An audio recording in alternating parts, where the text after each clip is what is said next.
Hello and good afternoon everyone. I am Ankit Gupta, your mentor from Gliders Endeavor and Education Hub. तो आज हम लोग discuss करने वाले हैं पूरा सीडीएस एग्जामिनेशन को कि सीडीएस एग्जामिनेशन में होता क्या क्या है। अभी हमें ये तो पता है कि सीडीएस एक एग्जाम होता है जो यूपीएससी लेती है और उससे हम आर्मी में चले जाते हैं या फिर एयरफोर्स में चले जाते हैं या नेवी में चले जाते हैं। बट वहां तक पहुंचना कैसे है, क्या क्या तैयारी करनी होती है, किस वे में हमें प्रोसीड करना होता है, we will be focusing much more upon this part. तो अब यहाँ पे हम देखते हैं सीडीएस एग्जामिनेशन होता क्या है, कैसे कैसे चालू करते हैं। तो we will go step by step.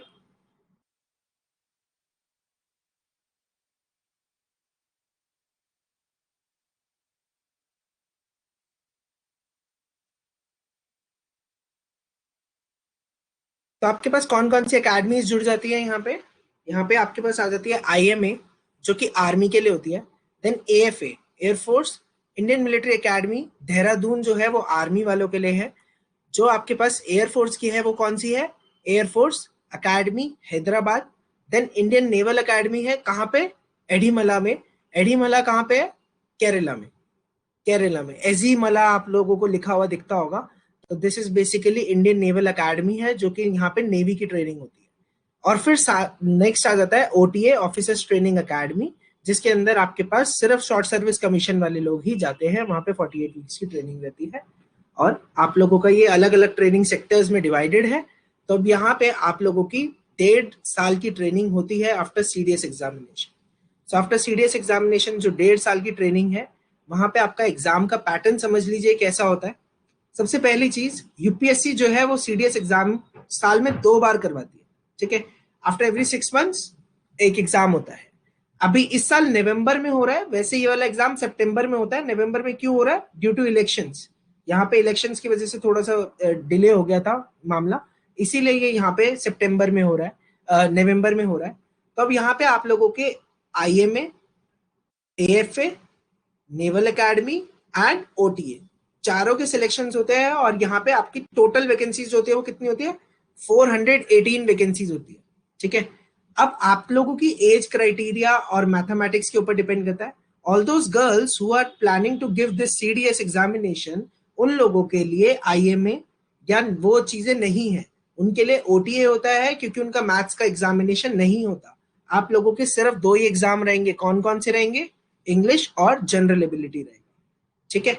ये वाले 2 एग्जाम रहते हैं आप लोगों के। अब सीडीएस एग्जामिनेशन में जो जो लोग आईएमए के लिए अप्लाई करते हैं, first choice, second choice, third choice, fourth choice, जिन्होंने फॉर्म भरा है इस बार उनको पता होगा कि उन्होंने चॉइसेस डाली थी। फर्स्ट, सेकंड, थर्ड, फोर्थ ऐसे करके उनको चॉइसेस देनी होती है कि मैं आईएमए को फर्स्ट दे रहा हूँ, एएफए को दे रहा हूँ, आईएनए को दे रहा हूँ या फिर ओटीए को दे रहा हूँ, राइट। तो जिन्होंने गर्ल्स ने भरा होगा उन्होंने सीधा ओटीए को ही फर्स्ट चॉइस आई होगी उनके पास, उनको वो फर्स्ट चॉइस उनको वही भरनी पड़ी होगी, राइट। तो गर्ल्स के लिए यहाँ पे मैथ्स का एग्जाम नहीं होता। एंड ऑल दोज बॉयज जो कि 24 के हो गए हैं, जो कि 24 ईयर्स की एज में पहुंच गए हैं, उन लोगों के लिए भी मैथ्स का एग्जाम नहीं होता। And it is on your discretion. अगर आपको मैथ्स का एग्जाम नहीं देना तो आप,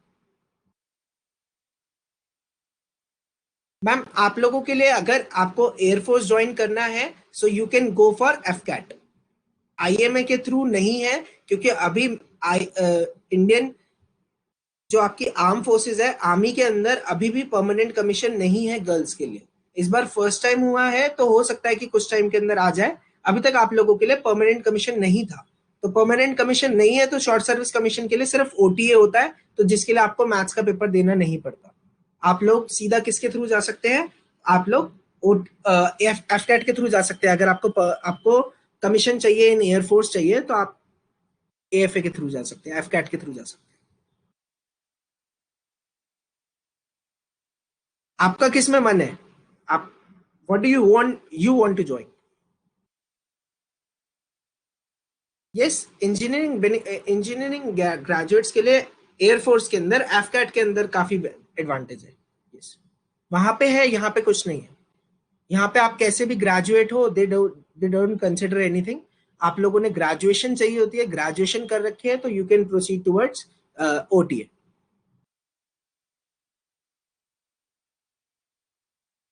तो यहाँ पे मैंने कोर्स डिटेल्स दे दिया है। जो इस बार दे रहे हैं उन लोगों को पता होना चाहिए कि उनका ओटीए में कौन सा कमीशन होगा। यहाँ पे 27th SSC non technical women commission होगा। आप लोगों के लिए टेक्निकल एंट्रीज अलाउड नहीं है आयुषी मैम, आप ध्यान दीजिएगा इस चीज पे कि आप लोगों के लिए, अभी बताता हूँ कुरुणाल पारिक जी, आप लोग, आपको भी ये पता चल जाएगा। ठीक है, आपको फ्लाइंग ब्रांच में जाना है एयरफोर्स के अंदर, तो उसके लिए आपको एफकैट ही देना पड़ेगा। यस, एनसीसी कैडेट्स के लिए अभी मैं बताऊंगा कि क्या क्या एडवांटेजेस होते हैं, क्या क्या बेनिफिट्स होते हैं।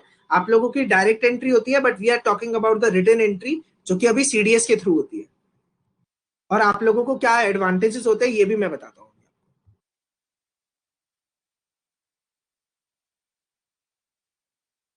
तो पहले पेपर के बारे में देख लेते हैं। अब पेपर जो होता है हमारा, यहाँ पे 3 पेपर्स होते हैं। आपका तीनों का पेपर का लैंग्वेज जो रहेगा वो इंग्लिश वाले पेपर का लैंग्वेज इंग्लिश में ही रहेगा।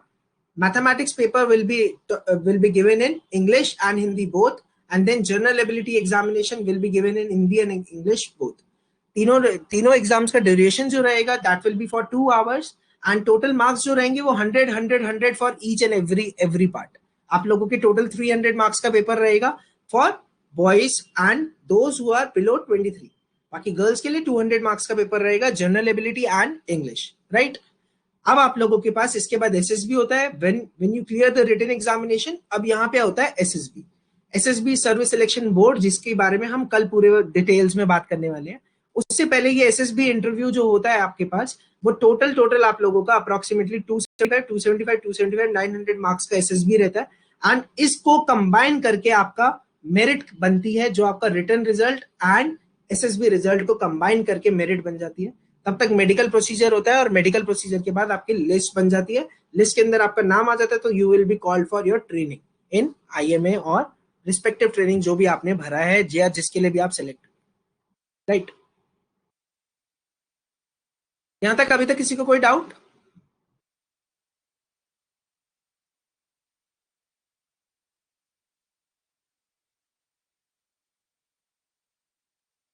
पहली चीज, जितने भी लोग मेरे साथ, मेरे को पता चला कि बहुत सारे लोग एनसीसी वाले हैं, तो thumbs up for you all कि आप लोगों ने ऑलरेडी एक ट्रेनिंग का पार्ट देख रखा है। और एनसीसी के लिए फायदा क्या होता है? एनसीसी के लिए फायदा ये होता है कि आप लोगों के पास डायरेक्ट एंट्री होती है। आप लोगों को ये रिटर्न वाला जो पार्ट था, जो मैंने अभी अभी बताया आप लोगों को, ये रिटर्न वाला पार्ट पूरा का पूरा यहाँ पे आप लोगों को ये नहीं देना पड़ेगा। जितना भी रिटर्न वाला पार्ट है आप लोगों के पास, ये वाला पार्ट आप लोगों को पेपर नहीं देना पड़ता, आप लोगों का सीधा एसएसबी हो जाता है। बट इसके अंदर सीट्स कितनी होती है? बहुत लिमिटेड सीट्स होती है, आप लोगों के लिए सिलेक्शन के चांसेस भी कम होते हैं।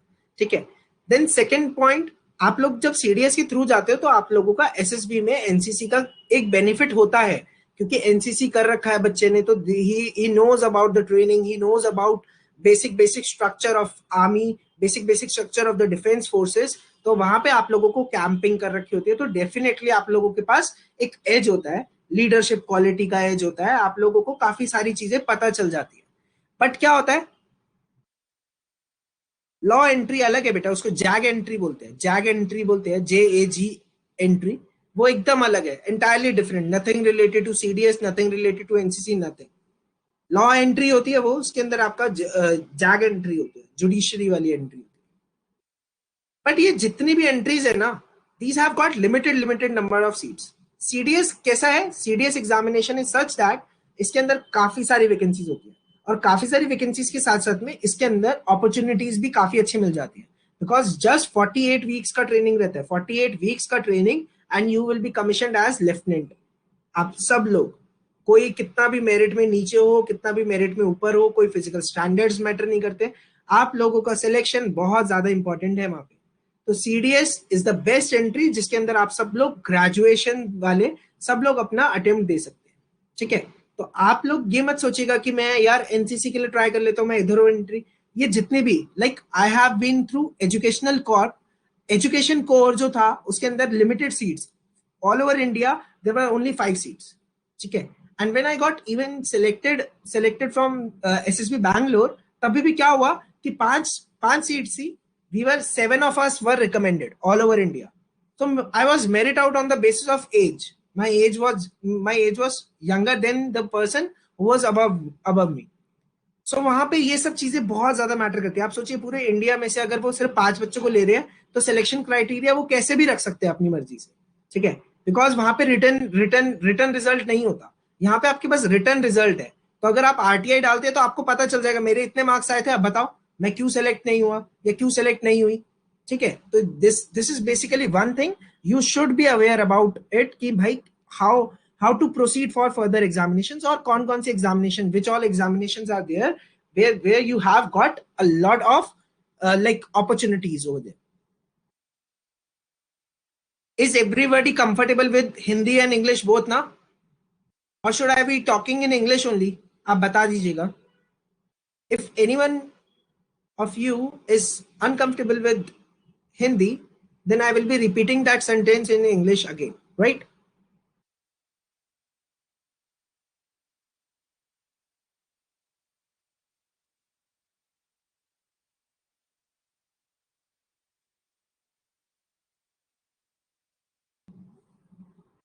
Yes, maths is compulsory.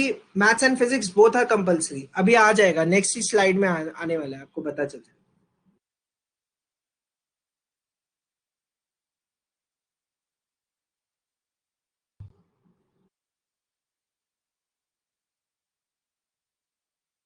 So one of the famous poem है लिए हथियार दुश्मन ताक में बैठा उधर और हम खड़े हैं सीना लिए अपना इधर, खून से खेलेंगे होली अगर वतन मुश्किल में है, सरफरोशी की तमन्ना अब हमारे दिल में है, सरफरोशी की तमन्ना अब हमारे दिल में है.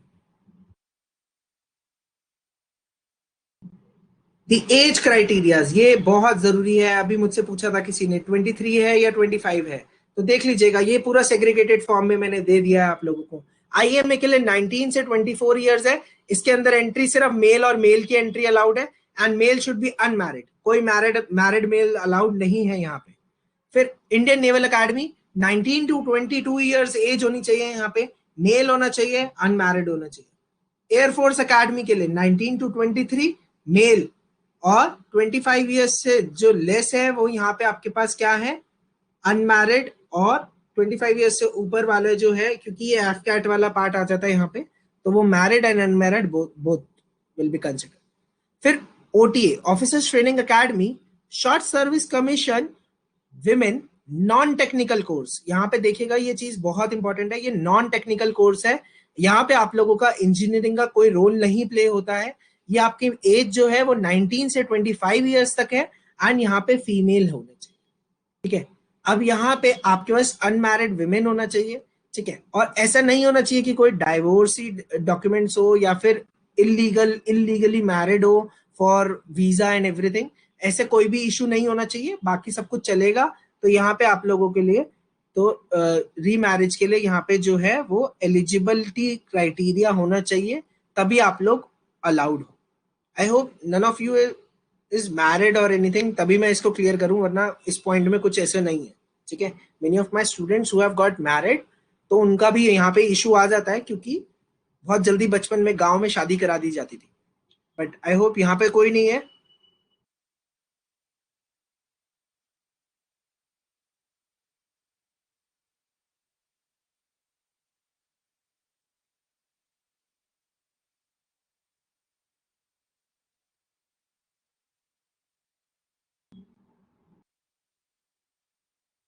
देन ओटीए, अगर कोई शादीशुदा भाई है तो थोड़ा सा दुख खाओ. अभी मैं सर हूं तुम्हारा, मैं भी अभी तक शादीशुदा नहीं हूँ. ठीक है, तो थोड़ा सा तरस खाओ भाई, इतनी जल्दी शादी मत करो. अभी पहले ऑफिसर बन जाओ, उसके बाद शादी अपने आप हो जाएगी. राइट.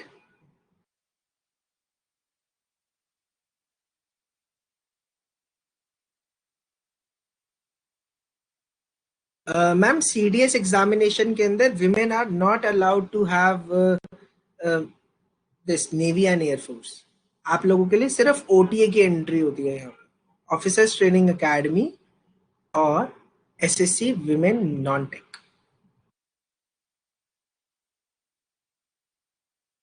बाला साहेब जी, आप लोगों की कोई सीट्स ऐसे फिक्स नहीं है कि जिसके अंदर इंजीनियरिंग स्टूडेंट्स के लिए अलग से होगा. नहीं नहीं, आपने ग्रेजुएशन कर लिया, रिटन एग्जामिनेशन का मतलब ये होता है कि अब आपको रिटन एग्जामिनेशन के बेसिस पे आपको वो मिलेगा.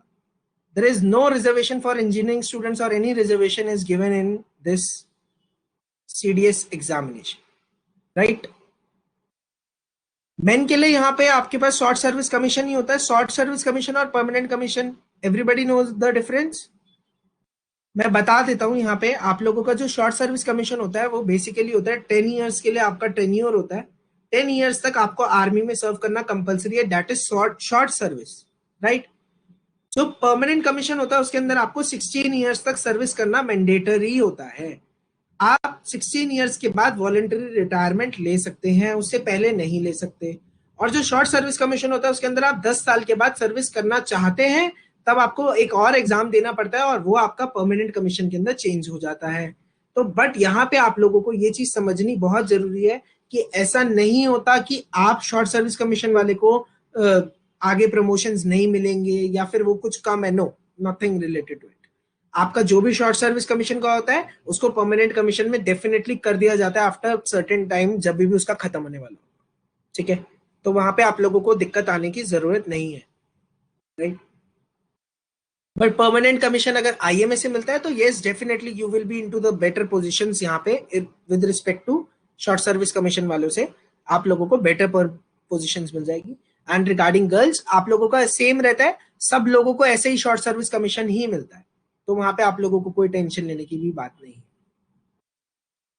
Yes, any doubt? Age limit clear है सबको? जिसका डाउट था पहले कि 23 है 25 है, अभी क्लियर है? Krunal Pareek, yes, is it clear?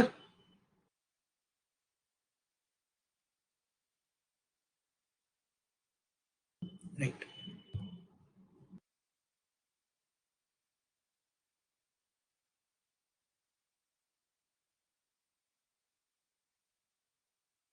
Women can go to INA, AFA, air force जाने के लिए एफकैट का एग्जामिनेशन होता है, AFCAT, एफकैट। वो प्योरली और प्योरली एयरफोर्स के लिए होता है। That is also there in 2 times during this 1 year, two times the examination will be held 2 times। और वहां पे एयरफोर्स के अंदर आपका सेम सिलेबस आता है, बस मैथ्स भी आता है और लॉजिकल एंड मिलिट्री इंजीनियरिंग भी आता है, वहां पे रीजनिंग जो आता है बस वो आता है, बाकी और कुछ फर्क नहीं है एफकैट के एग्जामिनेशन और सीडीएस की। AFCAT is basically online examination, so those who want to pursue for FCAT, eligibility criteria remain same. आप लोगों के पास मैथ्स और फिजिक्स होनी चाहिए बस 10th और 12th स्टैंडर्ड के अंदर, बाकी और कोई अलग से नहीं है।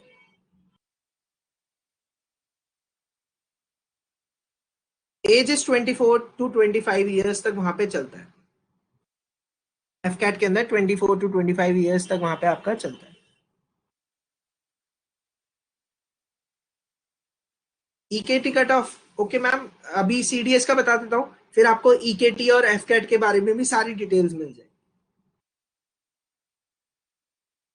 or else we will be diverting towards the deviating to from the topic ना।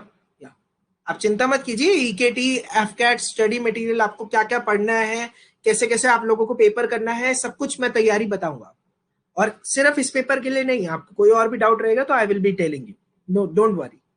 यस, तो अब यहाँ पे आ जाता है एलिजिबिलिटी क्वालिफिकेशन। ये सीडीएस के लिए है, यहाँ पे मैं आप लोगों को प्योरली बता रहा हूँ, यहाँ पे मैंने बड़ा बड़ा सीडीएस लिख रखा है because every exam require different different attention.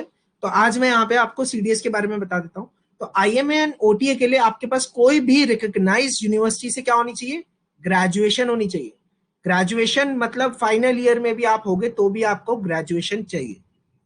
Engineering students, आप लोग ये नहीं बोल सकते कि बीएससी वाले को थर्ड ईयर में वो पेपर दे रहा था तो मैं भी थर्ड ईयर में देके मैं पास हो जाऊंगा, नो। आप लोगों को वहां पे जाने के बाद अपनी मार्कशीट दिखानी पड़ेगी कि मैं पास होके आ गया, ठीक है। तो आप यदि अपियरिंग भी है तो भी आप लोगों को ये पता होना चाहिए कि with in 6 months I will be passing this examination, तब तभी आप अप्लाई कीजिएगा, वरना मत कीजिए। राइट, क्लियर है? तो अब ये वाला जो आपके पास एग्जाम है, यहाँ पे आईएमए एंड ओटीए के लिए कोई भी यूनिवर्सिटी की कोई भी डिग्री चलेगी, बस रिकॉग्नाइज्ड यूनिवर्सिटी होनी चाहिए। B it graduation, normal graduation, B it engineering, आपके पास कोई भी हो, आर्ट्स हो, कोई भी हो, कॉमर्स हो, कुछ भी हो, बीकॉम कर रखी है, बीए कर रखी है, एमए कर रखी है, एमएससी कर रखी है, बीएससी कर रखी है, कुछ भी कर रखी है, ग्रेजुएशन चलेगा। देन एएफए, एयरफोर्स अकेडमी के लिए द कैंडिडेट्स हु, यहाँ पे आप लोगों के लिए who have opted the choice AFA as their first choice, यहाँ पे आपके पास फिजिक्स एंड केमिस्ट्री के अंदर ट्वेल्थ के अंदर फिजिक्स एंड केमिस्ट्री होनी चाहिए, और यहाँ पे आपके पास बैचलर ऑफ इंजीनियरिंग वाला पार्ट होना चाहिए, बीटेक होना चाहिए या फिर बीई होना चाहिए, दोनों में से कुछ भी चलेगा, राइट। आईएनए के अंदर सेम चीज है, बस आपके पास बैचलर ऑफ इंजीनियरिंग या फिर आपके पास क्या होना चाहिए, फिजिक्स और मैथमेटिक्स होने चाहिए क्लास 12 के, राइट। यहां तक किसी को कोई doubt? Those who are in final year, I am telling you again, ये चीज बहुत लोगों को नहीं पता होता, सब लोग ग्रेजुएशन खत्म होने का वेट करते हैं। Many of you I have known कि यहाँ पे आप लोगों ने ग्रेजुएशन अभी कंप्लीट नहीं की है, you have just entered into the graduation, you have just completed your 12th standard and you are preparing for this CDS examination. That's a thumbs up from my side, because आप लोगों को इतना पहले से पता चल जाए वही बहुत अच्छी बात है। तो अब यहाँ पे आप लोगों के लिए एक चीज है कि आप लोग एएफए, आप लोगों के पास physics and chemistry, physics and mathematics होना चाहिए 12th स्टैंडर्ड के अंदर, फर्स्ट चीज। एंड सेकेंडली आप लोगों के पास या फिर क्या होना चाहिए, बैचलर ऑफ इंजीनियरिंग होना चाहिए। बैचलर ऑफ इंजीनियरिंग मतलब बीटेक या फिर बी बैचलर ऑफ इंजीनियरिंग। आपके पास अगर फिजिक्स और मैथ्स थी 12th स्टैंडर्ड में तो चलेगा, बस और कुछ नहीं चाहिए। क्लियर है पंकज?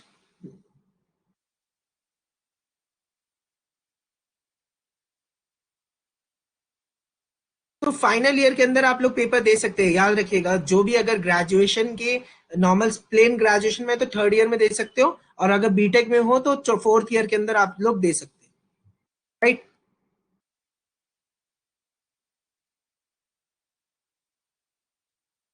ना exam pattern, we will be talking about exam pattern कि कैसे कैसे होता है।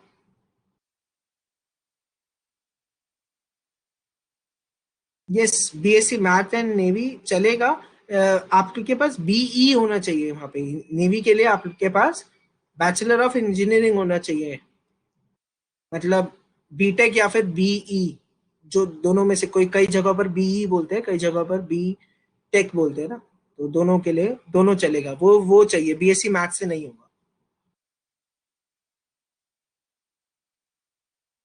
बीएससी मैथ्स की अलग एंट्री है, जो कि नेवी में डायरेक्ट एंट्री होती है, उससे आप डायरेक्टली जा सकते हैं।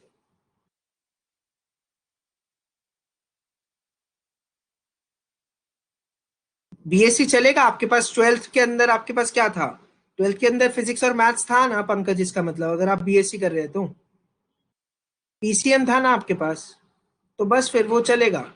एयरफोर्स के लिए कोई भी दोनों में से एक चलेगा, नेवी के लिए आपको इंजीनियरिंग की डिग्री ही चाहिए।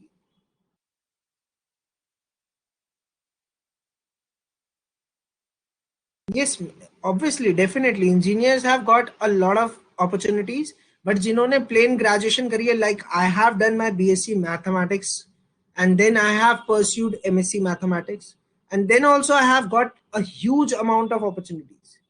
Serious examination में मैंने हर बार 7 times I got selected, 7 times I got recommended, then 7 times I got medically unfit. तो बहुत opportunities है आप लोगों के पास, ऐसा कुछ भी कोई भी सोचने की बात नहीं है कि कुछ भी गलत होगा या क्या होगा, नहीं, बहुत opportunity.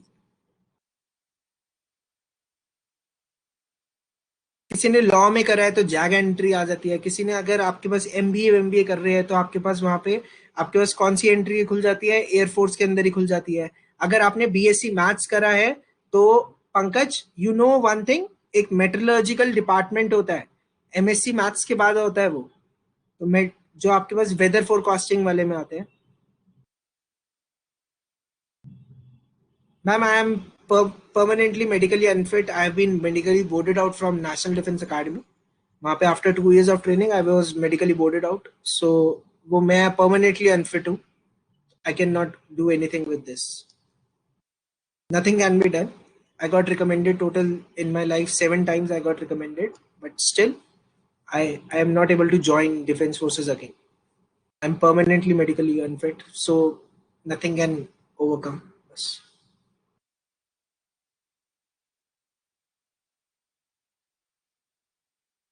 I am BAMS medical student, then I have only one option to join. Mm, but you have got your own opportunities from this ना, एएफएमसी के थ्रू जा सकते हैं आप, मेडिकल कोर को ज्वाइन कर सकते हैं, मेडिकल कोर के एग्जामिनेशंस होते हैं, आप वहां पे उसको ज्वाइन कर सकते हैं। internally you can go and fill your like post graduation from medical stream, वहां पे आप जा सकते हैं, एएफएमसी के थ्रू जा सकते हैं। मेडिकल कोर को आप सीधा मेडिकल कोर को ज्वाइन कर सकते हैं, that will be a better option for medical student.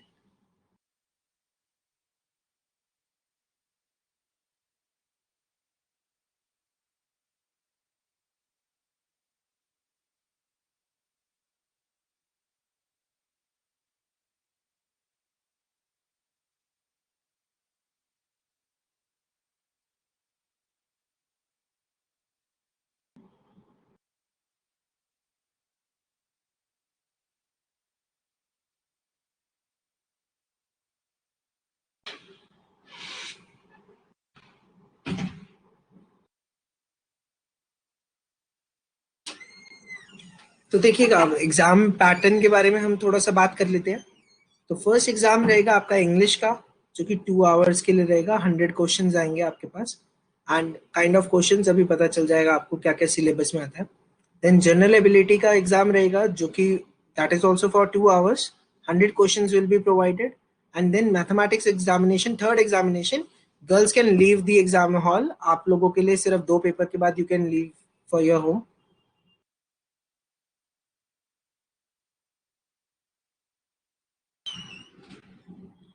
Like there are basic criterias, ma'am.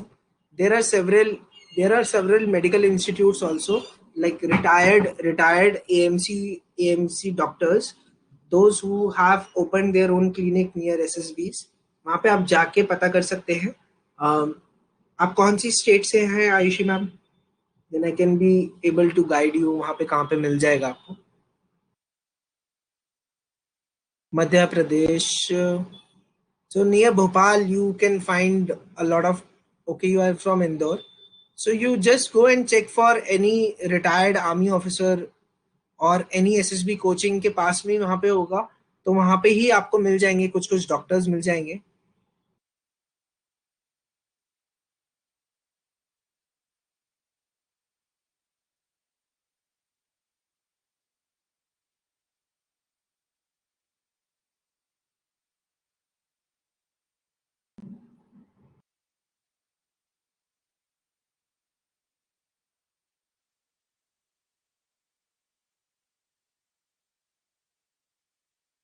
Ayushi ma'am, आपको कहीं पर भी कुछ कुछ चीजें ऐसी होंगी,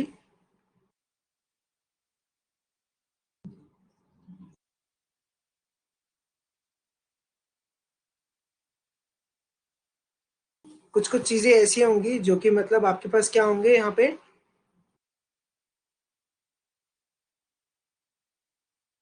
जो चेक भी नहीं कर सकते वो लोग, like ultrasound and everything, they will check you from your ears, from hair, top hair to the bottom toe, आप लोगों का एक एक चीज चेक होगा मेडिकल में। सो वो उसी पे छोड़ दीजिए ना, आपको नहीं पता होगा कि कैसे उसको करना है। मेडिकल एक जो चेकअप करवाते हैं जितने डॉक्टर्स हैं, मैं भी पहले करा के गया था, उन्होंने मेरे को तो कुछ नहीं बताया था। आफ्टर 2 years ऑफ ट्रेनिंग मुझे पता चला कि मैं मेडिकली अनफिट हूँ।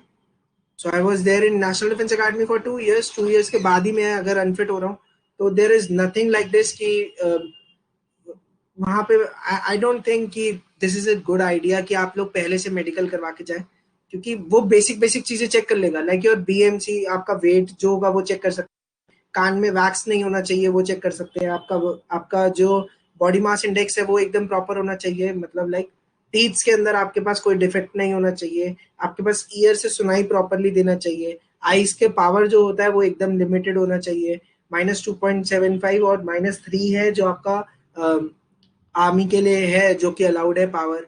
ठीक है, फिर उसके बाद आपके पास हाथ की जो है वो मूवमेंट्स में यहाँ पे ऐसा आपके पास कर्व नहीं होना चाहिए, नॉक नीज नहीं होनी चाहिए, ये वाली कुछ कुछ बेसिक चीजें हैं जो कि मुझे लगता है कि बस वही चेक कर सकते हैं वो लोग।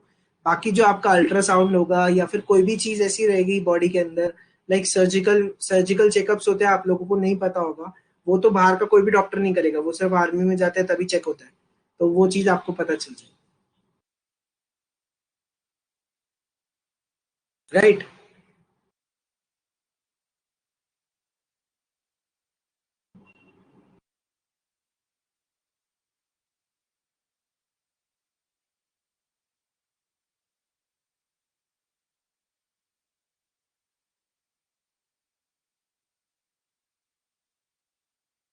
Shubham Rawat, I'm such a candidate who was sent back home after finding some problem during training period only.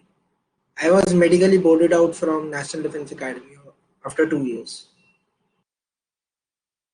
But they will send if some major problem was there. Like my lungs cannot perform very well. My lungs have got stability of only capability of only 40%. तो इसीलिए I was sent back home.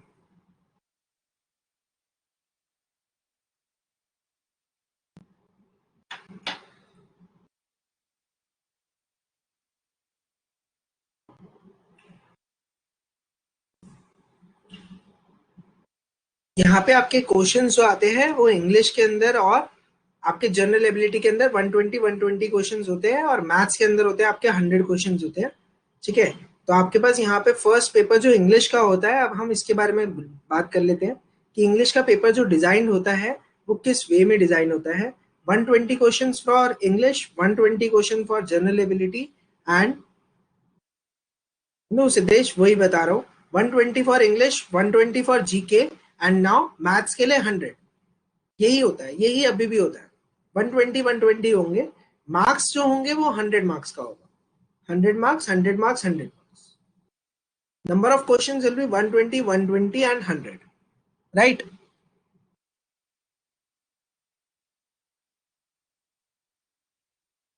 Then English का syllabus जो होता है वो आप लोगों के पास बेसिक ग्रामर आती है, एंटोनिम्स, सिनोनिम्स. इस बार एनडीए के एग्जामिनेशन में कुछ मैंने जहां से उनको बताया था कि यहाँ से पढ़ के जाइएगा, तो out of those 50 to 60 words, 11 words were there in the examination. as it is examination में पूछे गए थे. तो 11 times they have asked some certain words from Hindu, the Hindu vocabulary. मैं बोलता रहता हूँ कि हिंदू पढ़िए, द हिंदू पढ़िए, द हिंदू पढ़िए. ठीक है, आपकी नॉलेज के लिए, जनरल नॉलेज के लिए भी इट्स वेरी ब्यूटीफुल पेपर. और वहां से ही आपका इंग्लिश इंप्रूव हो सकता है. तो वो द हिंदू की वोकैबुलरी, अब आप लोग बोलेंगे सर हम कैसे पढ़ेंगे, है ना. तो I give regularly Hindi vocabulary to my students, जिनको रेगुलरली आपके पास मैं वहां पे आपके पास कर सकता है. हाँ मैम, मैं सीडीएस के लिए तो दे सकता हूँ, एफ कैट के लिए नहीं दे सकता क्योंकि एफ कैट के वर्ड्स पता नहीं वो कहाँ से लेके आते हैं. वो उनको खुद को भी नहीं पता होगा कौन कौन से वर्ड्स होते हैं. एफ कैट की इंग्लिश थोड़ी सी ऐसी आती है. ठीक है. तो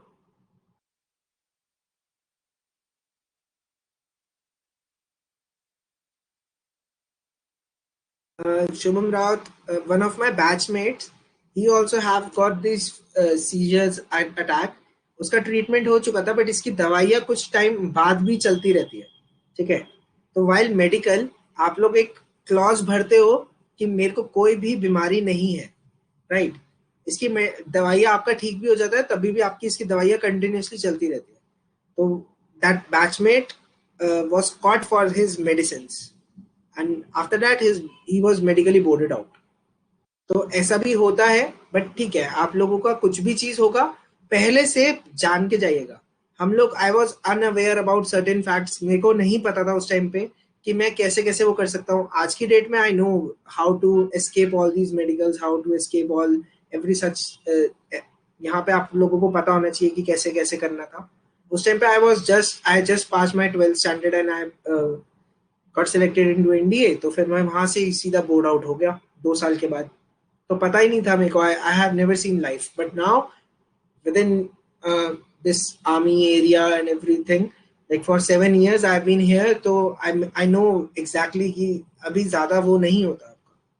आपको सीजर अटैक आते हैं, आपका ट्रीटमेंट आता है, आपका अगर सीवियर लेवल पे नहीं होता तो कोई चलता है. ठीक है.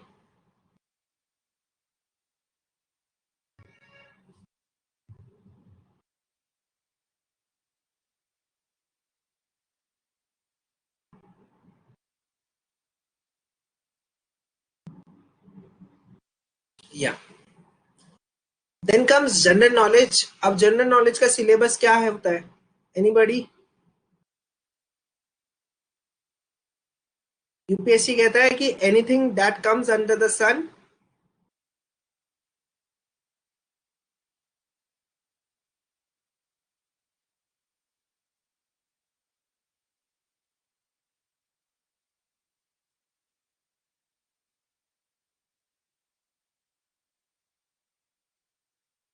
Anything that comes under the sun और आउटसाइड इट, यूपीएससी का कोई भी लेवल नहीं है।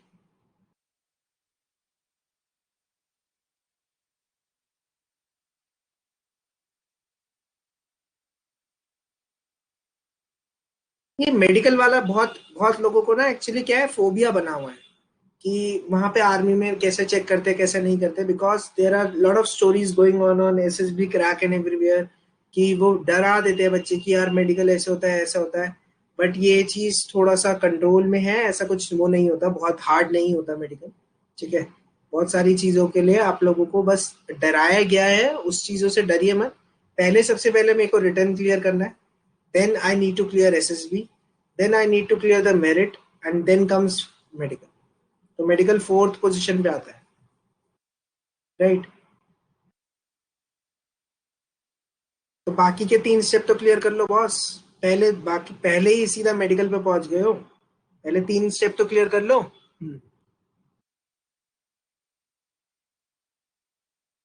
अब मैथ्स का क्या क्या सिलेबस होता है देख लीजिए। ये यूपीएससी का सिलेबस है जो यूपीएससी ने ऑफिशियली सिलेबस दे रखा है। ठीक है, तो अब यहाँ पे आपके पास अरिथमेटिक पार्ट आता है जिसके अंदर नंबर का division, multiplication, highest common factor, LCM. 10th तक की मैथ्स आएगी आपके पास, 6 से लेकर 10 तक की मैथ्स पूछता है वो, इससे ज्यादा हार्ड नहीं होता। एनसीसी सर्टिफिकेट के बाद आप सीधा एसएसबी के लिए जा सकते हैं, सीधा एसएसबी की एंट्री होती है, उसमें एंट्रीज कम होती है। बट आपके पास अगर एनसीसी सर्टिफिकेट है तो उसकी कंसिडरेशन सीडीएस में काफी अच्छी मिलती है। आप लोगों के पास, आप लोग जब आप सीडीएस का एग्जाम क्लियर कर लेते हैं एंड एसएसबी में जाते हैं एंड आप बोलते हो कि मैं एनसीसी सर्टिफिकेट हूँ, तो वहां पे आप लोगों की लीडरशिप क्वालिटीज को थोड़ा सा पता होता है कि हाँ कैलिब्रेशन होता है। आप लोगों के पास कुछ कुछ क्या होता है, फट्टे वट्टे लगाना, इधर उधर से चढ़ना, ये सब चीजें ग्रुप टास्क वगैरह में आप लोग ऑलरेडी काफी अच्छे होते हो, तो वहां पे एसएसबी में आपको थोड़ी सी हेल्प मिल जाती है। पर जब आप एनसीसी एंट्री के लिए जाओगे तो आपके जैसे ही सारे सारे सी सर्टिफिकेट वाले ही होंगे ना, उसमें आपकी अलग अलग पहचान कैसे बनेगी। सीडीएस में जाओगे तो आपके साथ यहाँ पे बैठे हुए बहुत सारे बच्चे होंगे जिन्होंने कभी एनसीसी करा नहीं होगा, तो उन लोगों के लिए वो कंफ्यूजिंग होगा, बट आप लोग अच्छे से कर लेंगे। तो एनसीसी सर्टिफिकेट का कहाँ पे ज्यादा रोल हुआ बताना, फर्स्ट वाली जगह पे, सेकंड वाली जगह पे? सीडीएस में, राइट। क्योंकि एनसीसी जो सी एंट्री का, सी सर्टिफिकेट की जो एंट्री है जिसमें डायरेक्ट एसएसबी होता है आपका, वहां पे आप लोगों को सबसे ज्यादा दिक्कत ये होती है कि आप लोगों के पास एनसीसी वाले ही सारे बंदे होते हैं and then there are limited seats, इतनी सी सीट्स है, इतने सारे बच्चे हैं। तो और दूसरी चीज, रिटर्न एग्जाम भी क्लियर करके नहीं आते हो आप लोग एनसीसी का। जब भी डायरेक्ट एंट्री के लिए जाओगे तो ये समझ लेना 400 बच्चे आएंगे, 20 स्क्रीन इन होंगे, 2-3 रिकमेंड होंगे, ऐसा ऐसा होता है।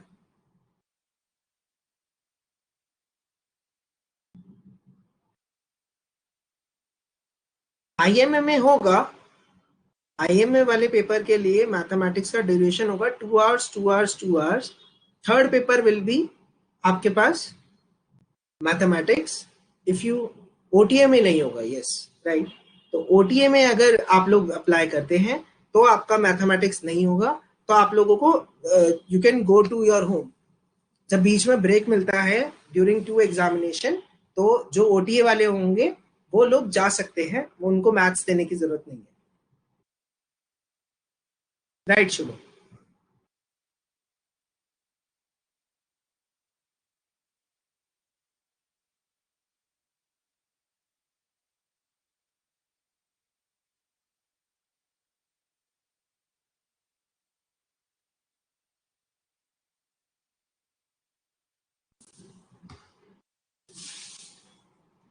Then comes algebra. एल्जेब्रा के अंदर आपके पास बेसिक पॉलिनोमियल्स और ये सब चीजें पूछता है, काफी ज्यादा अच्छे लेवल पे पूछता है।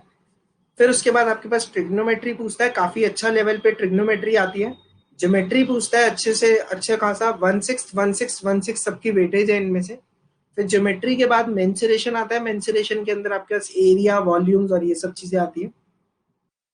देन स्टैटिस्टिक्स पूछता है जिसके अंदर आपके पास पाई चार्ट और ये स्टैटिस्टिकल डेटा, ये सब चीजें पूछी जाती है। ठीक है, अब ये elementary maths is not for girls और those who are opting for OTA.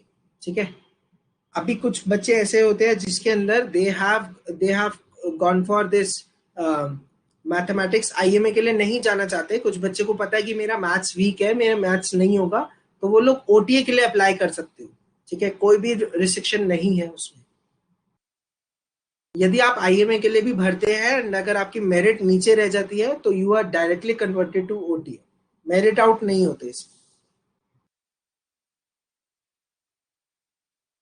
Clear है यहां तक? किसी को कोई doubt?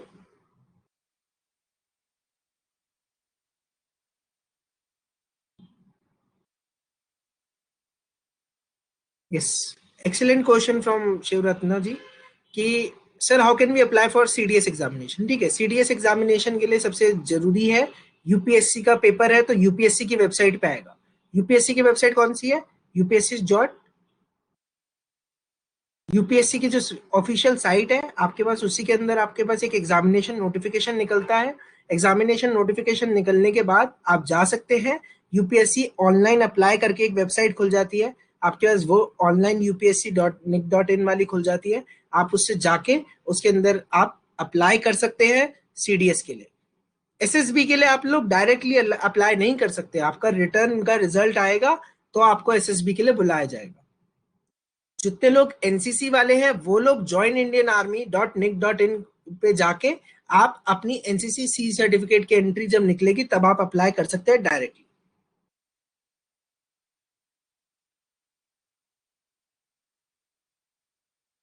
Any other doubt to anyone?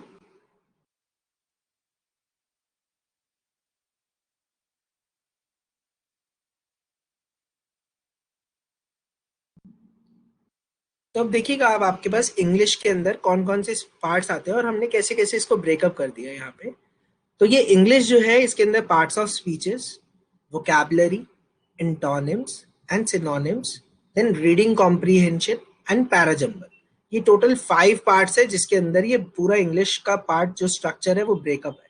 ठीक है, अब ये चीज देखिएगा, इसके लिए हमने क्या किया, यहाँ पे पहले सबसे पहले इंपॉर्टेंट है parts of speeches. Parts of speeches कैसे? इंग्लिश के जितने भी लैंग्वेज है आपके पास, नाउन्स, प्रोनाउंस, वर्ब्स, एडवर्ब्स, ये वाले सारे जितने भी पार्ट्स है ये पार्ट्स ऑफ स्पीचेस में आते हैं और ये काफी ज्यादा पूछे जा रहे हैं। लास्ट टाइम सीधा सीधा क्वेश्चन था कि सेंटेंस के अंदर मार्क था और आपको बताना था कि वो एडजेक्टिव है, नाउन है, प्रोनाउन है, ये वाले क्वेश्चन भी पूछे गए। तो एकदम बेसिक 6 स्टैंडर्ड 7 स्टैंडर्ड के जो क्वेश्चन होते हैं वैसे वाले क्वेश्चन पूछे जाते हैं। बट क्या होता है, थोड़ा सा लेवल राइज हो जाता है, तो अच्छे क्वेश्चन होते हैं। But yes, English is very easy, very very very easy, right. तो अब ये इंग्लिश के अंदर नेक्स्ट पार्ट आता है वोकैबुलरी। तो वोकैबुलरी के लिए मैं आप लोगों के लिए यहाँ पे आपको द हिंदू की वोकैबुलरी पेजेस देता हूँ, ठीक है, जिसके अंदर 100 to 200 वर्ड्स होते हैं हमेशा। वो मंथ में एक बारी मैं दे देता हूँ कि वोकैबुलरी वाला द हिंदू के, उसके अंदर मैं आपको एंटोनिम, सिनोनिम, सेंटेंसेस के मतलब ये सब भी देता हूँ साथ में, कि ये वाले वर्ड का ये मतलब है, ये इसका एंटोनिम है, ये इसकी हिंदी में मतलब होता है।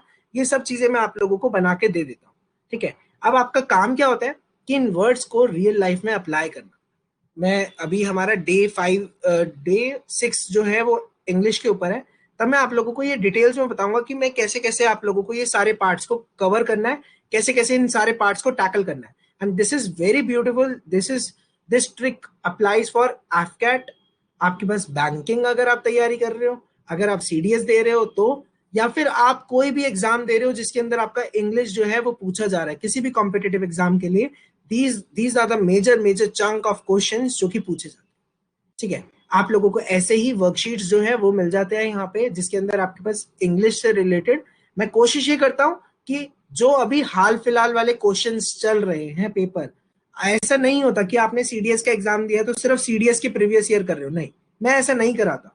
अगर आप इंग्लिश का पेपर देखेंगे तो मैं कहाँ से उठाता हूँ, जो बैंक में अभी हाल फिलहाल में पूछे गए हुए क्वेश्चंस है, तो वहां से आपको वर्ड्स पता चल जाते हैं। देखो यार, ये सेम वर्ड्स यहाँ पे भी आ रहे हैं, यहाँ पे भी आ रहे हैं, यहाँ पे भी आ रहे हैं, नए नए पैटर्न्स पता चल जाते हैं। लास्ट ईयर बैंकिंग में आपका फर्स्ट टाइम पूछा गया था cloze test. Cloze test is basically वो फिल इन द ब्लैंक्स आता है, ABCD साथ साथ में लिखे होते हैं, हर एक ब्लैंक के साथ साथ में आपको वो लिखना होता है, एक पूरा पैसेज जैसा होता है, ठीक है। आपको बताना था पहले ये वर्ड आएगा, सेकंड ये, थर्ड ये, फोर्थ ये।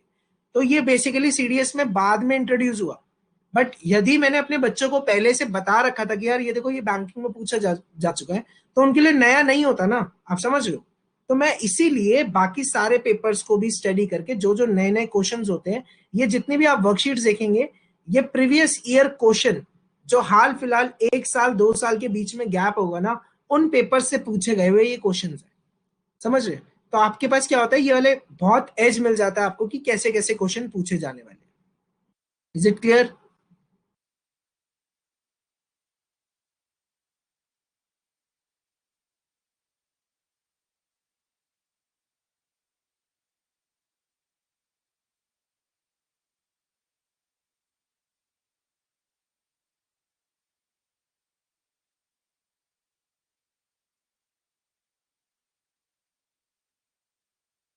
तो नेक्स्ट आ जाता है अब हमारे पास जनरल एबिलिटी। जनरल एबिलिटी का एग्जाम इकलौता ऐसा एग्जाम है सीडीएस में जिसकी वजह से मैक्सिमम बच्चे रह जाते हैं, ठीक है। 20 नंबर कट ऑफ होती है, बट 20 नंबर भी हम नहीं लेके आ पाते, ठीक है। अब दिक्कत ये रहती है कि यहाँ पे हम करे तो करे क्या, राइट? तो सबसे ज्यादा जरूरी है यहाँ पे मैं आप लोगों को जो कराता है, हम अगर आप लोगों को पता होगा तो मैं 6 मंथ 7 मंथ्स के लिए ट्रेनिंग देता हूँ, जो पूरी हमारा जो 6 मंथ्स का एक वो है, तो उसके अंदर I focus much more upon history. कि हिस्ट्री आपके पास ऑन टिप्स होना चाहिए एकदम, ऐसा मॉडर्न हिस्ट्री आपके पास, ancient history, medieval history, art and culture, पूरा यूपीएससी जैसा कर दिया अब इन्होंने, कोई फर्क नहीं रहा। जो यूपीएससी सिविल सर्विसेज का लेवल है वैसे ही क्वेश्चन पूछे जाने लग गए हैं, ठीक है।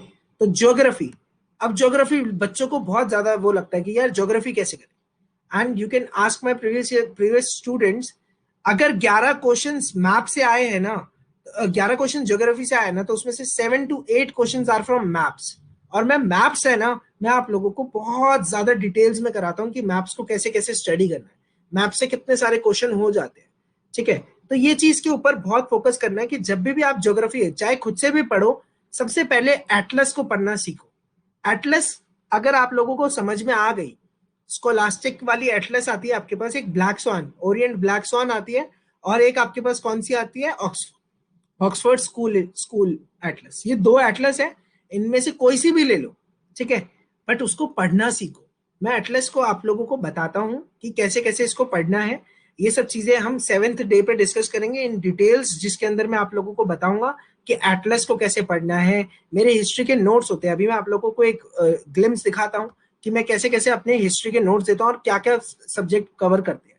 ये सब की क्लासेस भी हम आपको ना ऑफिशियली मतलब पूरा प्रॉपर टाइप कवर कराते हैं, जिसके अंदर आपका इंडस वैली सिविलाइजेशन से ये नोट्स की पीडीएफ अगर आप बोलेंगे तो मैं आप लोगों को ग्रुप पे भेज दूंगा, ठीक है, ताकि आप लोगों को पता चले कि पढ़ना कैसे एटलीस्ट। तो these notes are compiled from NCERTs and 7 books, ठीक है। तो आप लोगों को जो छोटे छोटे क्वेश्चंस आते हैं ना पेपर में, वो सब यहाँ से क्लियर हो जाते हैं। तो इंडस वैली सिविलाइजेशन से लेकर आपके पास मैं नेशनल मूवमेंट जो आएगा, era of mass movement, freedom and partition, ये सब चीजें धीरे धीरे इन पॉइंट्स आपके पास कवर होगी, राइट। सो ये पूरा का पूरा हिस्ट्री का चंक है। तो आप सोचिएगा ये सिर्फ आपके पास इतना छोटा सा हिस्ट्री है, क्योंकि इसके बाद क्या आता है, साथ में आ जाता है वर्ल्ड हिस्ट्री, और उसके भी साथ में क्या आ जाता है आपके साथ में, पॉलिटी आ जाता है। पॉलिटी अपने आप में एक बहुत बड़ा चंक है, पॉलिटी का मतलब जिसके अंदर कॉन्स्टिट्यूशन और ये सब होता है। तो अब ये देखिएगा, ये पेपर के अंदर आपको 20 मार्क्स ही क्यों चाहिए, सोचिए। 100 मार्क्स का पेपर है, 120 क्वेश्चन है, आपको सिर्फ 20 मार्क्स लाने के लिए बोल रहा है, जस्ट बिकॉज क्योंकि ये पेपर में आप लोग तुक्के मार के आते हो। अरे यार बहुत कम अटेम्प्ट लग रहे हैं, चल यार पेल देते हैं। फिर वो पेल देते हो, 30 के बाद आप लोगों ने टक टक टक टक जय माता दी ए, जय माता दी बी, अरे जय माता दी आ रहा है, दी पे आ रहा है तो डी टिक कर देते हैं। ये सब चीजें जब तक आप करते रहेंगे ना, तब तक क्या होगा, नंबर ऑफ अटेम्प्ट्स तो आपके बढ़ जाएंगे, बट क्या होगा, negative marking negative marking negative marking करके आपका स्कोर जो होगा वो 20 के नीचे पहुंचा, और आपका बेसिक कट ऑफ क्लियर नहीं होगा। समझ में आ रहा है आप लोगों को कि इस पेपर की जो तैयारी होती है जनरल एबिलिटी की, इसको सोच समझ के एकदम अच्छे से करना होता है, टाइम के साथ करना होता है। ऐसे जबरदस्ती वो नहीं होता कि मतलब मैं आज एक पीडीएफ डाउनलोड करूंगा जिसमें 2000 3000 क्वेश्चन होंगे, और मैं ये वाली ऊपर से नीचे तक पढ़ दूंगा, और फिर पेपर में इन्हीं में से क्वेश्चन आएंगे, मैं अटेम्प्ट कराऊंगा, मेरा सिलेक्शन हो जाएगा। कितने लोगों को लगता है कि ऐसे सिलेक्शन हो जाएगा?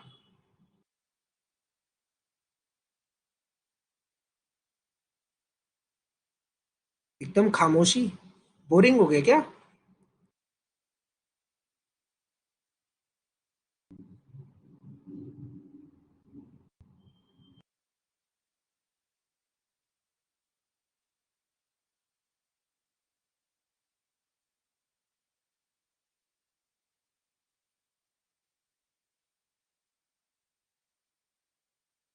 नहीं नहीं आयशी मैम, मैं डरा नहीं रहा हूँ, मैं एक्चुअली फैक्ट बता रहा हूँ।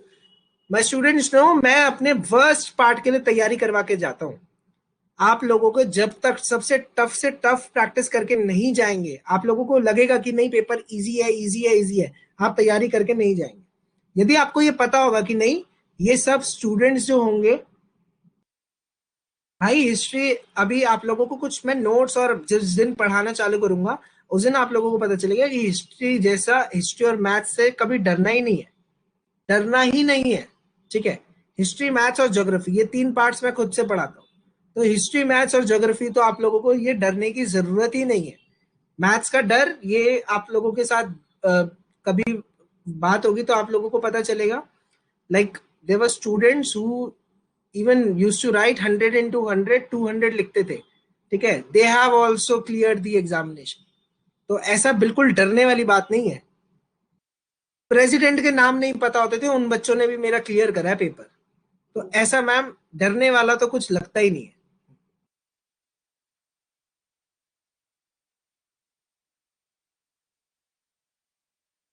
पंकज, तुम्हें ऐसे ही लगता है कि एक पीडीएफ उठाओ, उसको पढ़ लो और फिर ताबड़तोड़ तरीके से वो हो जाएगा?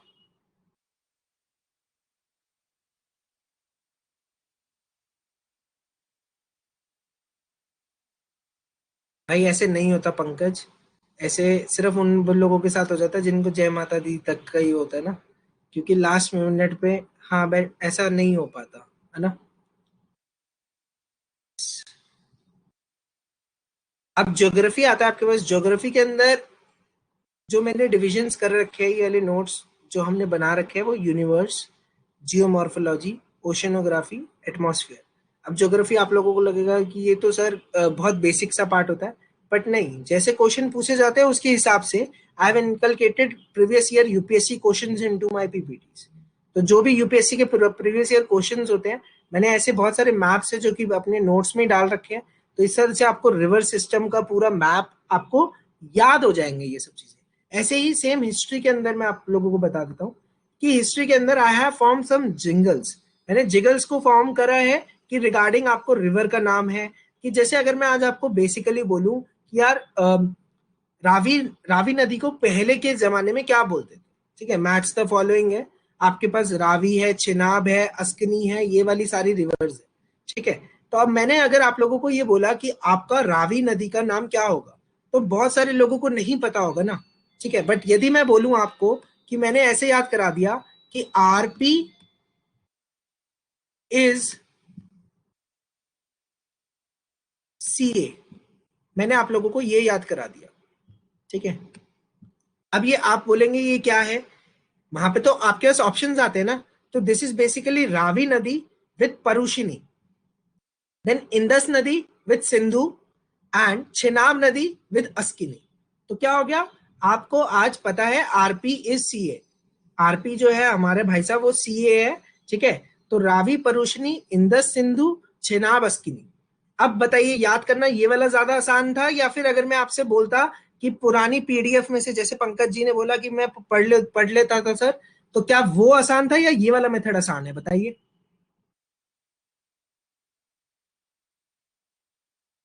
क्योंकि अब आपके पास ऑप्शन आएगा, तो ऑप्शन में अब आप क्या कर सकते हैं, रावी पूछा गया तो आप सीधा बोल सकते हैं Parushni is the name for, because R के साथ क्या आया हुआ है, पी आया हुआ है। आप समझ रहे हैं। तो हिस्ट्री पढ़ाने का भी एक तरीका होता है। मैं हिस्ट्री को हमेशा स्टोरीज के फॉर्म में बताता हूँ कि आप लोगों को स्टोरी के तरीके से याद रहे, किसने किसको मारा, कौन किसका बेटा था, किसके बाद कौन आया। ये सब चीजें ना, जब तक आप अच्छे से इसको एंजॉय करके नहीं पढ़ेंगे, मैं पहले ही बता रहा हूँ, एक पढ़ने का तरीका होता है। Like after NDA I been teaching for this 7 years for defence forces. मैं 7 साल से मैं डिफेंस फोर्सेज को ही पढ़ा रहा हूँ। तो 7 साल से जब मैंने ये चीज सीखी थी कि 7 साल के अंदर कि डिफेंस फोर्सेस एक्सपेक्ट क्या करती है आपसे, आपको ये पता चल जाएगा आज क्यों हिस्ट्री हमें टफ लगती है, क्यों मैथ्स हमें टफ लगती है।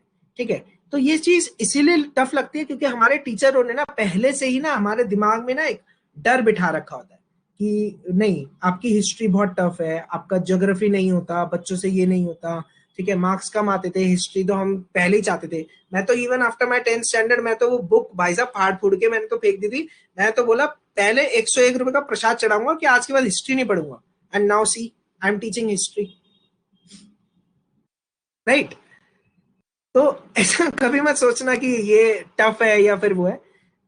इट्स अप टू मी या जो भी टीचर होता है, ये उसके हाथ में होता है कि आप लोगों के लिए कैसे सब्जेक्ट को इजी किया जाए, राइट? क्लियर है? अभी तो डर नहीं लग रहा आयुषी मैम? हाँ,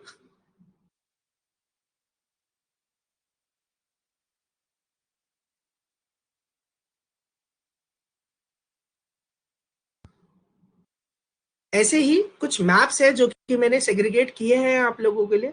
तो जिसके अंदर आपके पास यहाँ पे रिवर का मैप आता है, आपके पास कोई भी मैप और आता है जिसके अंदर ये देखिएगा, जैसे हम यहाँ पे देखते हैं कि आपके पास रिवर्स के मैप, आपके पास पीक्स के मैप, आपके पास रेंजेस के मैप्स, ये सब जो मैप्स होते हैं आपके पास, ये डिफरेंट डिफरेंट, इसको याद करना ये बहुत इंपॉर्टेंट है।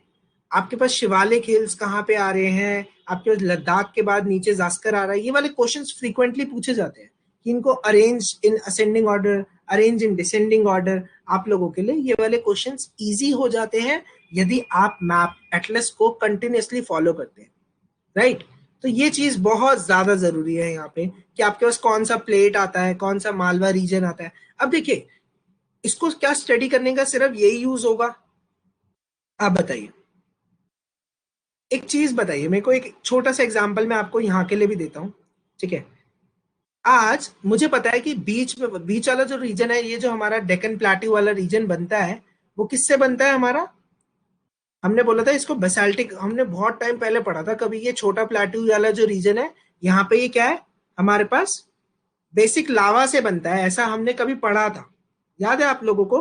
कि जिसके अंदर हम बोलते थे कि वॉल्केनो निकला और उसका लावा सेटल हो के ऊपर, एक दूसरे के ऊपर लावा सेटल हो गया और आपके पास एक बेस बन गया, ठीक है? अब यदि मैंने आप लोगों को ये पढ़ाया कि छोटा नागपुर रीजन में आपके पास ब्लैक सॉइल होता है, ये होता है, वो होता है, मैंने ऐसे करके पूरा बता दिया, आप लोग कुछ टाइम के बाद भूल जाओगे, राइट?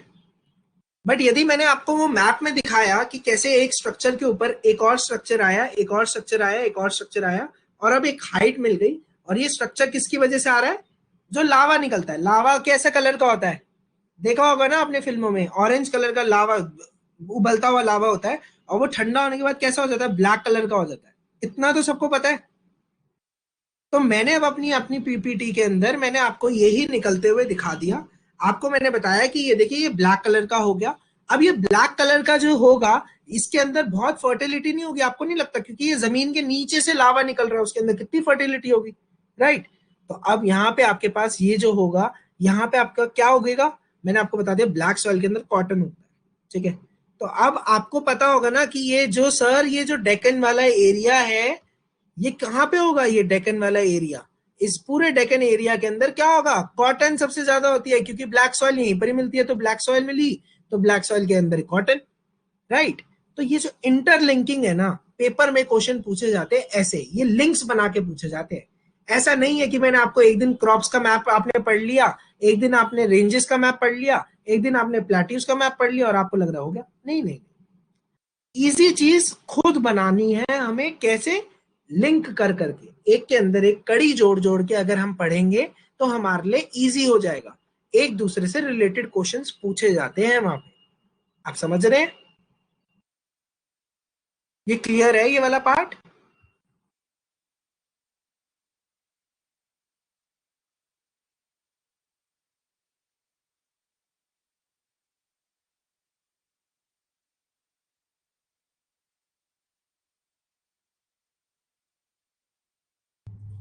तो ये सारा सिलेबस, ये जो आप देख रहे हैं, ये सिर्फ फिजिकल ज्योग्राफी था।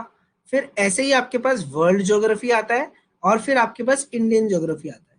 तो ये सारा सिलेबस ज्यादा बड़ा लगने, दिखने में ऐसा बहुत बड़ा लगता है, बट क्या होता है कि जब हम क्लासेस को कॉन्साइल करते हैं, जब हमें पता होता है कि यार अभी हमें इस पार्ट को ये पढ़ना है, यहाँ पे इधर से पहले इंडियन फिजियोग्राफी पढ़ना है, फिर ड्रेनेज पैटर्न पढ़ना है, फिर सॉइल्स पढ़ना है, तो ये मैंने सेग्रीगेटेड फॉर्म में ही आप लोगों को पूरा बना के दे रखा है।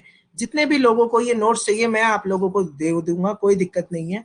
These are free of cost for all of you. आप लोग अपने हिसाब से ये नोट्स देख सकते हैं। These are prepared keeping in to the mind that it is for UPSC. आपके पास CDS, NDA, UPSC civil services को माइंड में रखते हुए ये वाले नोट्स प्रिपेयर करे गए हैं। तो इनमें एरर के भी बहुत कम चांसेस होते हैं। एक दो जगह पे मिस प्रिंटिंग हुई हुई है, आई नो, बट बाकी जगहों पर आपको ऐसा कुछ दिखेगा नहीं। ठीक है, तो ये मैंने सारा डिवाइड कर रखा है ऑलरेडी, आप लोगों को दिक्कत नहीं आएगी। जिसको अभी पढ़ना है आप लोगों को पता होगा। अब क्या है, सेंसस के ऊपर लास्ट ईयर देखिएगा, थोड़ी लॉजिक से है। मैंने अभी एनडीए का एग्जाम था आपका, ठीक है, 6 सितंबर को एग्जाम था, आप लोगों को पता होगा एनडीए का एग्जाम था। मैंने उससे क्लास से पहले बोला, दो चीजें बोली थी। मैंने बोला था सेंसस से रिलेटेड क्वेश्चन पक्का आएंगे। क्यों आएंगे? बच्चे बोले भाई क्यों आएंगे सर, बता दो। 2021 के अंदर दोबारा से सेंसस होना है। हर एक 10 साल के बाद सेंसस होता है, ये चीज तो पता है ना हमें। तो 2011 में सेंसस हुआ था, 2021 में होने वाला है। तो ये सेंसस के ऊपर लास्ट ईयर है इस सेंसस का। जो भी अभी तक आप लोग डेटा पढ़ते हो, इंडिया की पॉपुलेशन 120 करोड़ या इतनी आबादी है, इतने पेड़ है, इतनी ये सब है, ये सब 2011 में हुआ था बेटा। 2011 से अब होगा। तो डोंट यू थिंक कि this time it is important कि इसके ऊपर क्वेश्चन पूछे जाएंगे? किसने बनाया था सेंसस कमेटी, कौन सी थी, ये कौन सा था, पॉपुलेशन डेंसिटी कौन सी थी, किस स्टेट का क्या था, सब पूछा जाएगा कि नहीं पूछा जाएगा? तो ये तो लॉजिकल था। तो 4 क्वेश्चन जो थे आपके वो सेंसस के ऊपर आए हुए। ऐसे ही सेम मैंने उनको बोला था गांधी जी के ऊपर। 1919 के अंदर गांधी जी का पहला मूवमेंट हुआ था, ठीक है। 19 के अंदर आपके पास पेपर के अंदर, पेपर आपको पता होगा ना, थोड़े शिफ्ट हो गए थे क्योंकि ये अप्रैल में पेपर होना था एनडीए वालों का, अभी जाके हुआ है, ठीक है। तो अब ये जो अप्रैल वाला पेपर था इसके अंदर तो डेफिनेटली 1919 के क्वेश्चन पूछे जाने थे कि नहीं जाने थे। अभी यूपीएससी की साइट के ऊपर भी ऊपर छोटा सा आप देखेंगे किनारे में गांधी जी बना दिया उन्होंने, ठीक है। स्वच्छ भारत का लोगो भी गांधी जी का बना दिया। 100 साल ऑफ गांधी जी इन्होंने सेलिब्रेट किया बहुत बड़े स्केल पे। तो आपको लगता है कि नहीं लगता कि गांधी जी के ऊपर क्वेश्चन पूछे जाएंगे कि नहीं पूछे जाएंगे? बिल्कुल पूछे जाने थे, पहले ही बोला था उनको। 5 क्वेश्चन गांधी जी के ऊपर आए, बताओ। तो ये चीज तो कोई टीचर की बताने की जरूरत नहीं है, ये चीज मैं बताता हूं। बट आप लोगों का अपना खुद का कर्तव्य बनता है कि भाई क्या क्या आने वाला है। आज आप लोग अगर खुद से भी सेल्फ स्टडी भी करते हो तो आपको पता होना चाहिए कि किस वे में सोचना है, मुझे क्या हुआ था इतने बैक में और अब किसके ऊपर क्वेश्चन पूछे जाएंगे। ये चीज बहुत इंपॉर्टेंट है।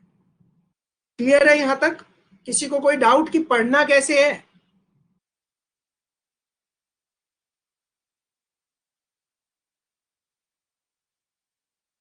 हेलो। एक तो बच्चे पता ही नहीं चलता यार, बोर कब हो जाते हैं, एकदम एकदम सन्नाटा सा छा जाता है ना। जैसे सर ने पता नहीं क्या बात बोल दी हो, है ना।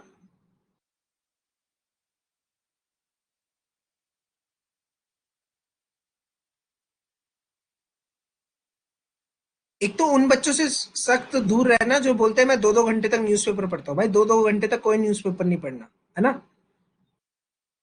25-30 मिनट बहुत होते हैं न्यूज़पेपर के लिए। मैथ्स के अंदर मैं आप लोगों को बता चुका हूँ, अरिथमेटिक आता है, quantitative aptitude, trigonometry, geometry, mensuration, statistics, ये वाला पार्ट आता है। ये वाला डिटेल्स में अभी हम 5th डे पे हम ये मैथ्स ही करने वाले हैं।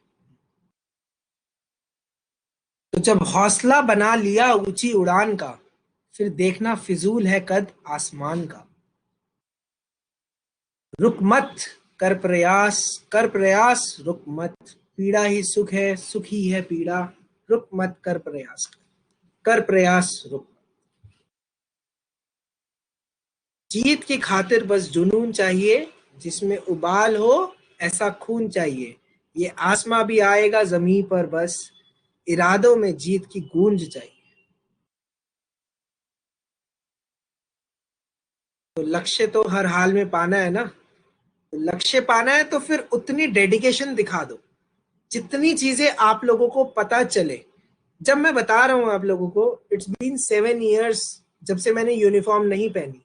7 साल बाद भी अगर मैं यूनिफॉर्म की बात करूंगा तो मेरे रोंगटे आज भी खड़े हो जाते हैं। तो that was the passion towards national defence academy. जब मैं गया था तब आई वाज कंप्लीटली सिविलियन, मेरे को नहीं पता था, मेरे फैमिली को नहीं पता था कि क्या होता है क्या नहीं होता। बट जिस दिन बाहर निकला था उस दिन मैंने एक चीज बोली थी, once a soldier always a soldier. So I'm living my life like a soldier. I'm giving SSBs again and again just to keep my mental and my military intelligence, जो military psychology थी वो ना बदले, इसीलिए मैं बार बार SSB देता रहा, बार बार select होता रहा, बार बार मेडिकली अनफिट होता रहा, but I never lost my hope. I just kept my moral high. जो लोग आप बोलते हो ना कि भगवान ने मेरे साथ ऐसा क्यों किया, आप खुद से सोच के देखिएगा। 7 years, 7 SSBs, even after getting recommended, मैं ट्रेनिंग से बाहर आया था। 2 साल लगे मुझे अपने आप को थोड़ा सा रिकवर करने में, जब मेरी हेल्थ बहुत ज्यादा खराब थी, आई वॉज इन ICU। तो वहां से थोड़ा ठीक होने के बाद 2 साल के बाद I started off like giving S S बीज। सारे SSB क्लियर करता गया, मेडिकल के अंदर बाहर होता गया, सिर्फ एक ही इंटेंशन के साथ, सिर्फ एक ही इच्छा के साथ कि नहीं, I want to keep my military psychology along with me. मैं वो सोल्जर वाली फीलिंग अंदर से जाने ही नहीं दूंगा। तो ये चीज जो थी, this kept me working, this kept me going ahead. कोई भी प्रॉब्लम, मुझे पता था, आप सोचिए, मेरे को पता था कि मैं SSB में मेरा मेडिकल नहीं होगा, आई will B medically boarded out, मुझे पता था मैं मेडिकली आउट हो जाऊंगा, बट स्टिल आज तक मैंने एक भी SSB, एक भी अपॉर्चुनिटी मिस नहीं की है। सारे FCAT के अंदर, last last recommendation was from Varanasi, FCAT के अंदर मैं रिकमेंड हुआ। तो अपने मोराल को हाई रखिए। मेरे से पूछता था लास्ट SSB में, मुझसे पूछा गया कि आप क्यों क्यों दे रहे हो, तो मैंने बोला था सर, सेलेक्ट होना वो मेरे अंदर है, मेरी इच्छा है, वहां पे पहुंचना वो किस्मत के ऊपर है ना। वो मेडिकली में बाहर हो रहा हूँ, वो मेरी किस्मत खराब है, बट मेरे जो मैं SSB में सेलेक्ट होऊंगा वो तो मेरी मेरी अपनी खुद की वो है ना। दैट इज समथिंग मी। आप बोलते हो ना कि हु आर यू, तो I am this, I am not Ankit Gupta, I am nothing else, I am this. कि जो मेरे को डिफाइन करता है, कि जब मेरे बच्चे बोलते हैं कि सर आपकी बात से हमारे अंदर की रूह खड़ी हो जाती है ना, रूह कांप जाती है कि नहीं सर क्या हो गया, एकदम वो जो जोश आता है, वो चीज है जो कि मेरे को बनाती है, जो कि मैं अपने जोश को आप लोगों तक ट्रांसफर कर पाता हूँ। तो with this I hope you enjoy today's session. आप लोगों को कोई भी डाउट्स हो, यू कैन आस्क मी। बाकी हम कल SSB के बारे में डिस्कस करेंगे, और आप लोगों को FCAT किसी के बारे में भी जानना है, you can always have my number on the WhatsApp group, you all have got my number. किसी को पर्सनल भी कुछ पूछना हो, कोई भी दिक्कत हो, परेशानी हो, you can any time contact. अरे शिवरत्ना जी, कहाँ थे आप?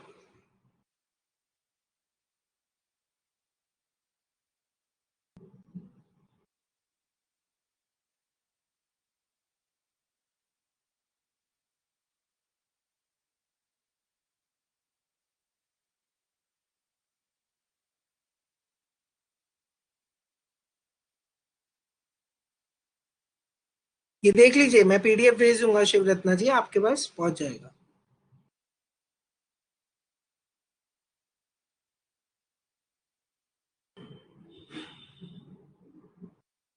FCAT के लिए एजुकेशन क्वालिफिकेशन, ठीक है। मैं डे चेंज कर देता हूँ आप लोगों के लिए, आप लोग चिंता मत कीजिए। एक दिन है जिसके अंदर मैं बताता हूँ कि लाइफ एट IMA, OTA और ये सब चीजें बताता हूँ। मैं उस दिन को चेंज कर देता हूँ और आप लोगों के लिए FCAT के लिए बारे में मैं बता देता हूँ, ठीक है, राइट।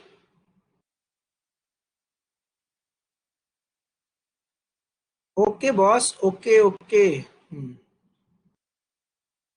शिव ये कितने पूछा था, Shivratna, you can see this, आपके पास CDS के लिए एज जो है वो 19 से 24 तक होती है।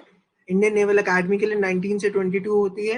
एयरफोर्स अकेडमी के लिए जो है वो 19 से 23 होती है। और ऑफिसर्स ट्रेनिंग अकेडमी के लिए 19 से 25।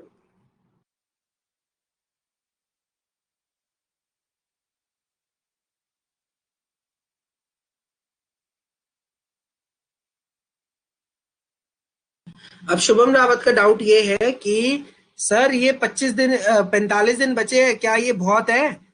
देखो, पढ़ाई के लिए 45 दिन में मैं बोलूं तो yes, it is next to impossible, but yes, आप लोग ये इम्पॉसिबल को भी पॉसिबल कर सकते हो। लास्ट टाइम पे भी we have discussed about this. हम एक इसके जस्ट बाद एक क्रैश कोर्स भी चालू करते हैं जो 40 days का होता है, जिसके अंदर आप लोगों को सारे वीडियो लेक्चर्स और ये सब कुछ मिल जाएगा, ठीक है। बट वो आपके ऊपर है कि आपको 10-12 घंटे कंटिन्यूसली एक दिन को देने पड़ेंगे, तभी होगा, वरना नहीं होगा, शुभम रावत जी, राइट।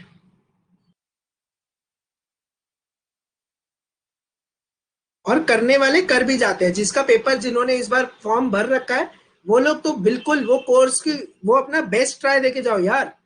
आप लोग ये मत सोचो कि मतलब क्या होगा क्या नहीं होगा. No, give your best try.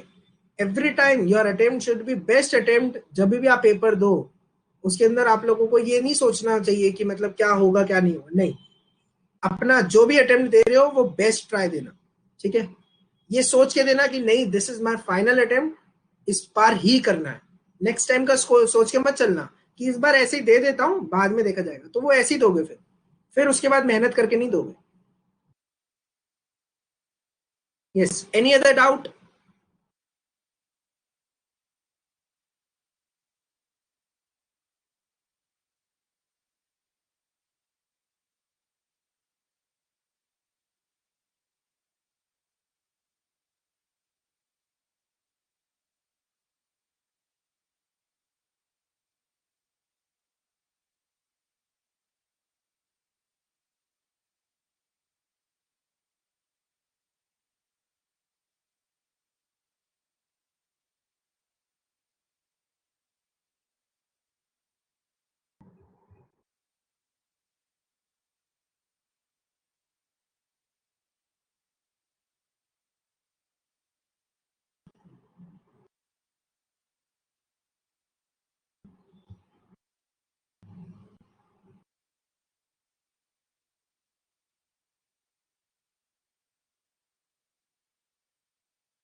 Ayushi Gaur madam, आप बता दीजिए कैसे कैसे करें, फिर इसको बोरिंग को कैसे चेंज करें, बता दीजिए आप कुछ.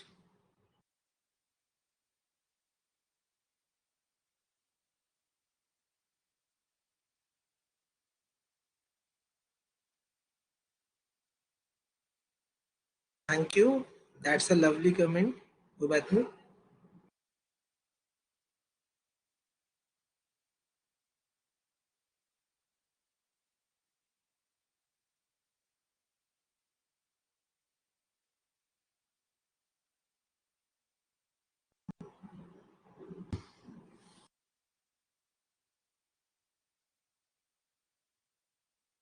सब में से मैडम आपने एक बोरिंग करा, मैं क्या करूं.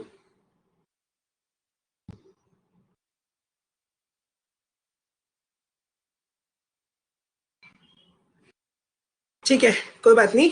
आई विल अभी, जितने दिन बचे उसका मत सोचिएगा. अगर आप लोगों ने यहाँ पे डिसाइड किया है कि ग्लाइडर्स एंडेवर को आप लोगों को 7 दिन में जानने का इच्छा हुआ है, तो उतना बहुत है. मैं आप लोगों को तैयारी तक लेके जाऊंगा. ठीक है, कंप्लीट प्रिपरेशन के लिए कोई दिक्कत नहीं है. आपका मैथ्स वाला दिन शायद आप लोगों को बोरिंग लगेगा, तो उस दिन मत आइएगा.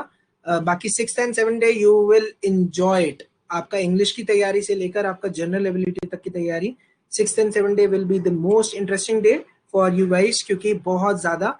और मैं आपका एक दिन चेंज भी कर रहा हूँ, ताकि वो एफ कैट के बारे में, आपको एनसीसी की एंट्री के बारे में, ये सब चीजों के बारे में मैं आप लोगों को बता सकूं. जो अलग अलग एंट्री होती है वो चीज मैं इनकलकेट कर दूंगा. फोर्थ डे या फिर थर्ड डे, जिस दिन भी लाइफ एट आईएनए और ये सब होता है उस दिन. राइट. चलिए फिर, जय हिंद, जय Bharat, bye bye, take care, keep studying, keep smiling. Bye. जय हिंद. 8 दिन का कर दूं कोर्स? पंकज पंकज आप बताओ.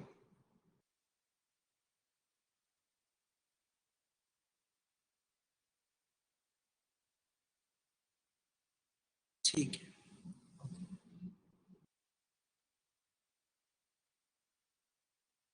आयशी मैडम, आप वैसे ही बोर हो रहे हो. पहले दिन तो बोर हो गए, 8 दिन तक कैसे झेलोगे मुझे.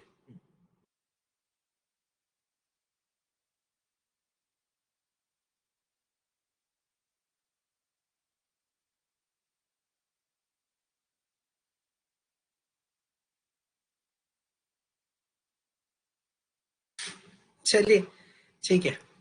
ओके.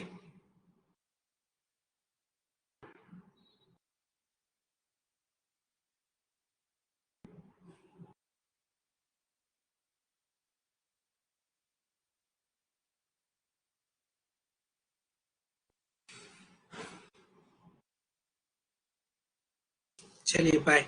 जय हिंद.